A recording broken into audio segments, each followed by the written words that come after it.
নমস্কাৰ। আজি মই আপোনালোকৰ আগত অন্য এটি লেখা পাঠ কৰিবলৈ লৈছোঁ। আশা কৰোঁ আপোনালোক সকলোৱে শুনি ভাল পাব আৰু মোৰ চেনেলটো ছাবস্ক্ৰাইব কৰিব বুলি আশা কৰিলোঁ। লেখাটোৰ শিৰোনাম হৈছে আধৰ।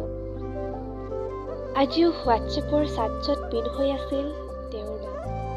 মাথো কেতিয়াবাই পঠোৱা মেছেজটোহে আনচিন হৈ ৰ'ল। কাৰোবাক উভতি সোধাৰ অভ্যাস নাই বাবে চাগে প্ৰশ্নটো মাথো প্ৰশ্ন হৈয়ে ৰ'ল।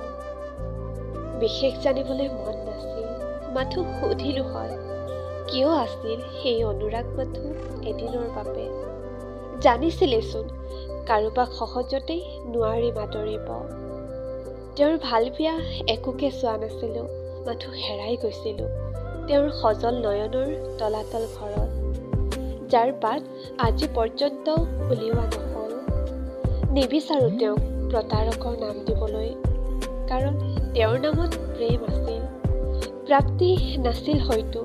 সেইবাবে আজিও কওঁ ভালে থাকক তেওঁ। এনেও মোৰ অনুভৱ মূল্যহীন, সেইবাবে আজিও সহজ হোৱাৰ চেষ্টাৰে মুখামুখি হওঁ তেওঁৰ।